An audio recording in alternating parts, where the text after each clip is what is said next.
être propre avant d'aller au lit, c'est important. Il ne suffit pas seulement d'être propre lorsqu'on vient à la télévision ou encore lorsqu'on doit aller à l'église ou lorsqu'on doit mettre make-up, mais c'est important d'être propre avant d'aller au lit et c'est notre thème d'aujourd'hui. Si j'ai décidé d'en parler, c'est parce que je voudrais quand même demander aux personnes qui sont encore célibataires d'avoir cette habitude à la maison parce que lorsque vous vous mariez, en tout cas, il est presque impossible de dormir sans se laver. Et être propre, c'est pas seulement laver les corps, il y a beaucoup d'éléments qui entrent en jeu. C'est vraiment important, chers tous, d'être propre avant d'aller au lit. Alors, avec moi ici, j'ai mon seau magique. Je crois que c'est pas la première fois que j'apporte ces seaux. Tu l'amènes toujours? Oui, et dans ce seau, il y a de l'eau. Voilà, donc c'est pas un seau vide. Hein. L'eau chaude ou de l'eau froide? Non, non, l'eau est froide.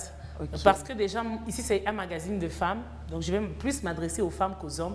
Et déjà, avec les femmes, moi, on m'a dit que c'était pas bien pour une femme de s'habituer à l'eau chaude. Okay. Mais c'est normal. Il y a de ces femmes qui ne supportent pas l'eau froide. Vous pouvez vous laver l'eau chaude, laver votre corps, tout le corps avec l'eau chaude. Mais lorsque vous voulez faire les bains intimes, vous utilisez de l'eau froide. Voilà pourquoi j'ai apporté. Et c'est pour quelle raison, Immaculée? Ah, bon, la raison exacte, je ne sais pas si je veux me tromper, si je vais taper à côté, je ne sais pas. On dit que l'appareil génital de la femme, c'est mieux de l'entretenir avec de l'eau froide. Parce que l'eau froide a, je ne sais pas moi, des vertus, notamment resserrer un peu. Ou encore, bon, je ne sais pas si c'est vraiment ça. Moi, je ne sais pas. Mais c'est ce qu'on dit. Alors, du coup, je ne sais pas affirmer ici que ça resserre Jessica. Mais je pense que ça peut être vrai. Pourquoi? Parce que, bon, pour les personnes, par exemple, qui se marient vierges, la première fois lorsque vous passez à l'acte sexuel, vous allez vous rendre compte que le matin, la marraine ou encore même avant, ta mère va te dire, le matin, il faut prendre l'eau froide où il y a des glaçons. Tu vas essayer de te mettre dans cette eau pour calmer. Et puis, je ne sais pas moi, ça va calmer la douleur. Et puis, je ne sais pas l'autre rôle. Mais c'est pour ça qu'on demande aux femmes d'utiliser l'eau froide. Alors, du coup, je ne sais pas dire que ça va resserrer. Ça, je ne sais pas. Pour les expérimenter, les femmes qui aiment bien les astuces, je crois qu'elles en savent un peu plus. Alors, j'étais en train de dire qu'il faut avoir l'habitude de se laver. Et parlant de se laver, c'est pour ça que j'ai apporté ce seau. Avant d'aller au lit, chère dame, s'il vous plaît, prenez bain. Lavez-vous, c'est important d'abord pour vous. En fait, moi, je n'aime pas qu'on fasse des choses pour les maris. Comme on le dit, non, je fais ça pour mon mari. Non, non, non. Il faudrait qu'on apprenne à faire des choses d'abord pour nous. Donc, faites ça d'abord pour votre hygiène propre ou encore pour vous sentir bien dans votre peau. Parce que la journée, imaginez-vous quelqu'un qui travaille, qui vend par exemple au marché. Ou encore quelqu'un qui travaille à la télévision, quelqu'un qui travaille dans le mining. Vous transpirez toute la journée et vous allez dormir avec cette transpiration. Imaginez que vous êtes marié. S'il vous plaît, chère dame, surtout si vous êtes mariée. Là, je vais m'adresser aux mariés. Aujourd'hui, Lina me manque sur ces plateaux, mais il y a une qui la remplace, c'est Julie. En plus, elle jeune mariée. Oui, oui, oui, jeune mariée, s'il te plaît. Oh, je ne me menace pas. Ah, je ne te menace pas. Je suis tellement... Ah. Et dis Nangayeba, non? Là, ça me calme. Ok. Alors, s'il vous plaît, chère dame, vous êtes mariée, c'est anormal d'aller au lit sans se laver. J'insiste encore, c'est anormal parce que vous allez gêner votre partenaire. Et c'est valable même pour les hommes. Vous savez qu'il y a des hommes qui disent, moi, même si je ne me lave pas, non, non, non, non, arrêtez. Si tu ne te laves pas, tu vas gêner ton partenaire. Donc, chers messieurs, tu es marié, avant de monter au lit, il faut prendre bain. Ce n'est pas seulement le travail de femme, même les hommes aussi doivent se laver avant de monter au lit. Parce qu'il y a des hommes, je vous dis, qui ne se lavent. Imagine d'abord, il travaille la journée, il se lave avant de dormir et le matin, il se réveille, il est en retard au travail, il lave son visage, il porte peut-être le même caleçon et il va commencer à sentir au boulot pour indisposer les gens. Oui, c'est comme ça que vous pouvez vous retrouver dans des entreprises. Un homme marié qui dégage une mauvaise odeur. Vous vous posez la question de savoir, mais comment sa femme fait pour supporter? Non, c'est pas que sa femme supporte, mais c'est un homme qui n'a pas d'oreille. Il y a des hommes qui n'écoutent pas, je vous dis. Quels que soient les conseils de leur femme, il y a des hommes à Bashikiyaki. Et malheureusement, c'est regrettable et c'est triste. Alors, chère dame, lavez-vous. Si vous avez tellement froid, vous n'avez pas l'eau chaude, vous avez la difficulté ou des difficultés pour vous laver l'eau froide à la maison, vous n'arrivez pas à le faire. La meilleure des choses à faire ou la moindre des choses à faire, c'est de faire même le bain intime. Ça, c'est un secret que moi, je ne sais pas dire c'est un secret, mais c'est quelque chose que je vais demander aux femmes. Si vous n'avez pas la possibilité de vous laver tous les corps la nuit, il y a des parents parcelle ou encore de quartier où il y a un problème d'eau. Pour avoir de l'eau, c'est tout un problème. C'est laver de l'eau le soir avec... avoir une grande quantité, c'est un problème. Du coup, vous pouvez avoir votre petit seau, c'est aussi important. Ouais. Vous avez un peu d'eau, comme la quantité que moi j'ai ici. Vous allez juste faire votre bain intime et rincer peut-être les aisselles. Et c'est tout, c'est bon. Vous pouvez dormir et vous êtes à l'aise, vous ne gênez pas votre partenaire. Surtout, en tout cas, j'insiste, ne dormez pas sans vous laver, ne dormez pas sans faire les bains intimes. Parce que malheureusement, étant marié, Immaculée, il y a des femmes mariées, pour cacher les odeurs, elles préfèrent mettre de parfum, surtout si elles veulent, oui, la nuit, si elles veulent passer leurs moments intimes. Bah, elle préfère mettre le parfum. Julie, j'espère que tu ne fais pas ça, hein? Parce que vous, les balous, d'ailleurs, je réagis sans qu'on me donne même la parole. Eh, mais pourquoi seulement nous? Et je te rappelle que tu as des astuces. Ah non, non.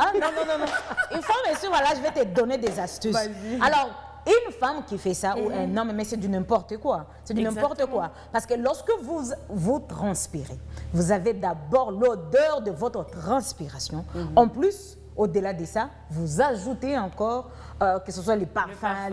Mais c'est du n'importe quoi. J'aurais appris. C'est vraiment du n'importe quoi parce que qui s'excite avec cette mauvaise odeur. Non, Jackie, attends d'abord, c'est faux. Ça, c'est faux.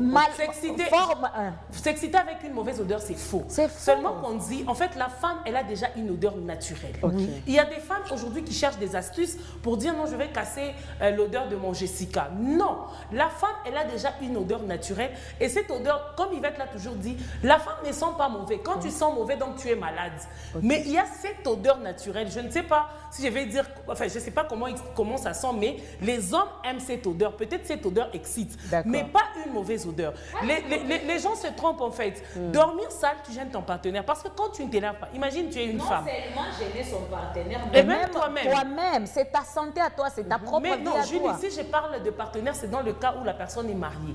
Tu vois, parce que quand on est célibataire, il y a des choses, on ne tient pas trop attention, on ne fait pas attention à ça. Imagine une femme mariée toute la journée et puis le soir, tu dors sans te laver. À n'importe quelle heure, ton mari peut te solliciter. Et lorsqu'il te sollicite, tu as ton foufou de depuis 12 heures dans ton Jessica. Ton Jessica est sale, c'est pas bien. Ça vient faire quoi là-bas? Non, pour dire qu'il y a des il faut parler en termes clairs. Ce sont par exemple des pertes blanches ou encore la saleté là où il y a ces femmes-là, peut-être, bon, son mari l'a sollicité, elle s'est réveillée le matin, elle reste comme ça. Avec les trucs d'hier. Avec les trucs d'hier, de la nuit et tout. C'est pas bien. C'est pas bien, c'est pas vraiment bien. C'est pour ça que je parle du foufou, pour dire que tu vois... ça devient comme le foufou. Ça fait comme une pâte et ça forme le foufou. Donc ce sont des choses à éviter. Et à part ça, il faut apprendre à brosser. Lavez votre bouche avant de dormir. S'il vous plaît, ça c'est pour votre bien. Et même pour le bien de votre partenaire si vous êtes marié. Mais si vous êtes célibataire, apprenez à les faire chez vous parce qu'il y a des choses, si vous n'en avez pas l'habitude, chez toi, ça sera un problème. Par exemple, moi, je n'avais pas l'habitude de me laver 2 fois. Pour moi, pour me laver 2 fois, il fallait vraiment que... Si, par exemple, j'ai effectué un long voyage, ou encore la journée était tellement dure, j'ai fait beaucoup de courses, c'est bon. Mais à l'occasion de rien, j'avais du mal. Mais quand je me suis mariée, je commençais à souffrir. Parce que chaque jour, à un moment, j'avais tendance même à mentir que je me suis lavée. On me chasse. Va te laver. Je vous dis, vous allez souffrir. Moi, je vous demande de vous habituer déjà à vous laver. Moi, j'aime ton front parler. Ah oui, c'est la vérité. Hein. Moi, je vous dis la vérité, j'ai souffert parce que il te dit, va te laver. Même si tu es propre, comment, lave-toi. Tu ne peux pas mieux. D'ailleurs, c'était bien pour toi. Pourquoi? Parce que tu es marié à un homme qui ne te cache pas les choses, qui te dit les choses telles qu'elles sont. Mais imaginez si votre époux, votre mari, lui ne te dit rien, mais il te critique. Ou encore, il part donner des rapports chez toi ou chez tes amis. Voyez un peu ce que ça va faire. Et quand Immaculée, tu parles de brosser là, il faut bien préciser.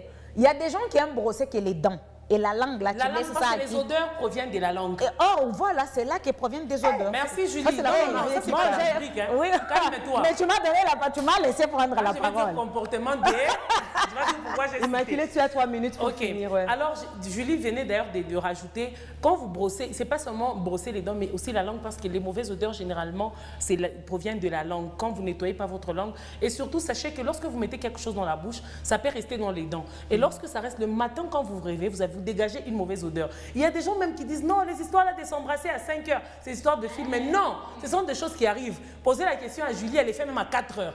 Parce qu'elle brosse la bouche. Maintenant, imagine si la nuit là, je ne me brosse pas. Et à 4 heures, monsieur a besoin de ça. Moi, je vais dire quoi? Non, attends d'abord, je vais pas brosser et puis je reviens. Bon, j'ai une bonne cobaye. Donc, il faut toujours être fort. Vous avez idée, lorsque la langue là, parce que ça a un peu un goût là comme les sels, tout ça, des trucs comme ça. Julie, au cas où je me calme. Alors, je suis en train de chuter, Jackie. Oui. Et lorsque vous vous lavez, n'oubliez pas, je vous ai toujours dit d'avoir vos serviettes propres, les serviettes de douche. Vous vous essuyez et n'oubliez pas cette petite serviette, il faut toujours en avoir parce que ça vous aide aussi à facilement s'essuyer les parties intimes. Ouais. Et aussi la nuit, lorsque vous vous lavez, la nuit on n'applique pas la lotion. Ouais. Si vous avez une crème de visage, oui, il y a des personnes qui traitent leur peau, c'est normal, mais on n'applique pas la lotion, on ne met pas de parfum. La nuit on ne met pas, je ne sais pas, il y a des personnes qui mettent, mais en tout cas c'est déconseillé. Ouais. Et il faut porter un habit moulant. Si vous voulez dormir avec les habits. Exactement. Mais de personnes comme Julie, mariée, qui dorment nues, ça se comprend. Ouais. Mais si vous voulez dormir avec un habit, choisissez des vêtements moulants, en fait, qui ne vont pas vous gêner. Et même les personnes qui veulent dormir avec le sous-vêtement. Voilà, je vais finir par là. Il y a des sous-vêtements, en fait, qui ne servent